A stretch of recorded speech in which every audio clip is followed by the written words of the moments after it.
이리하여 다윗이 아비새를 데리고 밤에 군인들이 있는 곳으로 가보니 사울이 진의 한가운데서 누워 자고 그의 머리맡에는 그의 창이 땅바닥에 꽂혀 있고 아브넬과 군인들은 그의 둘레에 사방으로 누워 있었다. 아비새가 다윗에게 자청하였다. 하나님이 오늘 이 원수를 장군님의 손에 넘겨주셨습니다. 제가 그를 당장 창으로 찔러 땅바닥에 박아놓겠습니다. 두 번 찌를 것도 없이 한 번이면 됩니다. 그러나 다윗은 아비새에게 타일렀다. 그를 죽여서는 안 된다. 그 어느 누구든지 주님께서 기름 부어 세우신 자를 죽였다가는 벌을 면하지 못한다. 다윗이 말을 계속하였다. 주님께서 확실히 살아계심을 두고 말하지만 주님께서 사울을 치시든지 죽을 날이 되어서 죽든지 또는 전쟁에 나갔다가 죽든지 할 것이다. 주님께서 기름 부어 세우신 이를 내가 쳐서 죽이는 일은 주님께서 금하시는 일이다. 그러므로 이제 우리는 그의 머리맡에 있는 창과 물병만 가지고 가자. 사무엘상 26장 7절에서 11절 말씀. 십당에 살던 사람들은 사울을 찾아가 다윗이 하길라 산에 숨어 있다고 고했습니다. 일전에도 똑같은 신고를 했지만 그때는 사울이 갑자기 쳐들어온 블레셋 군대에 맞서기 위해 길을 되돌리는 바람에 추격을 중간에 포기해야 했습니다. 사울은 다시 한번 다윗을 잡기 위해 병사들을 이끌고 나섰습니다. 하길라 산에 은신해 있던 다윗은 그 사실을 알게 되었고 직접 사울이 진을 친 곳에 가보았습니다. 사울과 군사령관 아브넬의 진이 있었고 그 둘레에는 군인들이 진을 치고 있었습니다. 다윗은 아비새를 데리고 한밤중에 사울의 진영을 다시 찾아갔습니다. 사울은 잠들어 있었고 그의 옆에는 창이 있었습니다. 아브넬과 다른 병사들도 사울 둘레에서 자고 있었습니다. 절호의 찬스였습니다. 아비새가 다윗에게 말했습니다. 하나님이 오늘 이 원수를 장군님의 손에 넘겨주셨습니다. 제가 그를 당장에 창으로 찔러 땅바닥에 박아놓겠습니다. 그런데 다윗은 아비새를 타일렀습니다. 그를 죽여서는 안 된다. 주님께서 기름 부어 세우신 자를 죽여서는 안 된다. 사울의 창과 물병만 가지고 가자. 둘은 아무도 모르게 진 밖으로 빠져나갔습니다. 다윗은 사울의 진영 맞은편 산 꼭대기에 서서 크게 소리쳐 사울 진영 사람들을 깨웠습니다. 아브넬은 대답하여라. 너는 어찌 임금님 보호를 잘 못했느냐? 누군가 임금님을 해할 수 있었다. 너는 죽어 마땅하다. 왕의 창과 물병이 어디 있는지 찾아보아라. 아브넬뿐 아니라 사울도 깨어 그 소리를 들었습니다. 다윗은 사울에게 물었습니다. 임금님은 왜 아무 잘못이 없는 저를 사냥하러 나오셨습니까?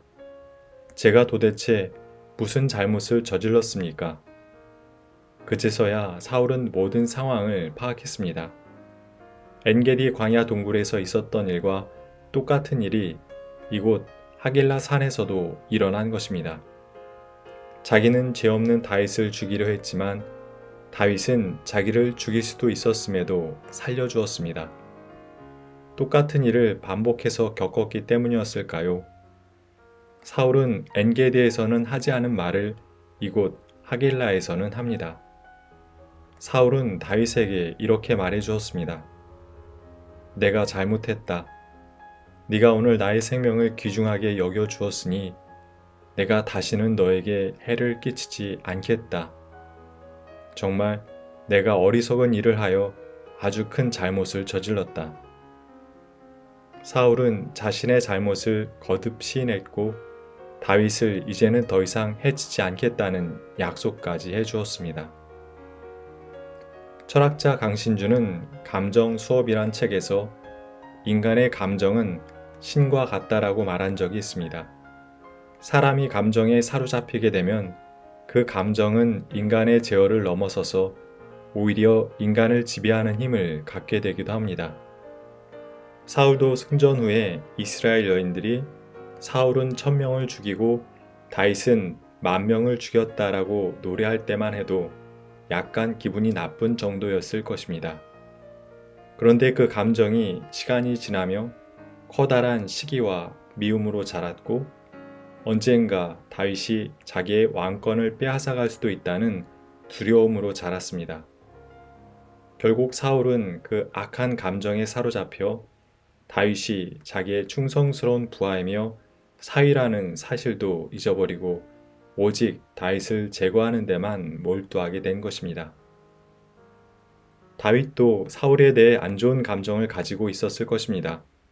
납득할 만한 이유 없이 자꾸만 자신을 죽이려는 사울을 보며 다윗 또한 미움과 분노, 복수심이 일어났을 것입니다. 그러나 다윗은 사울과 다르게 그 악한 감정들에 사로잡히지 않았습니다. 누가 보아도 사울을 죽이는 게 당연해 보이는 순간조차도 다윗은 사울을 죽이지 않았습니다. 사울은 자기의 감정을 하나님의 법보다 앞세우는 사람이었지만 다윗은 하나님의 법을 자기의 감정보다 앞세우는 사람이었던 것입니다. 하나님을 믿는다, 말씀을 따른다 하면서도 결정적인 순간에 자기의 욕심을 따르거나 옳지 않은 감정에 따라 살아가는 경우를 자주 보게 됩니다. 하나님이 아니라 감정이 우리 마음의 보좌에서 왕노릇하고 있는 것은 아닌지 잘 살피면 좋겠습니다.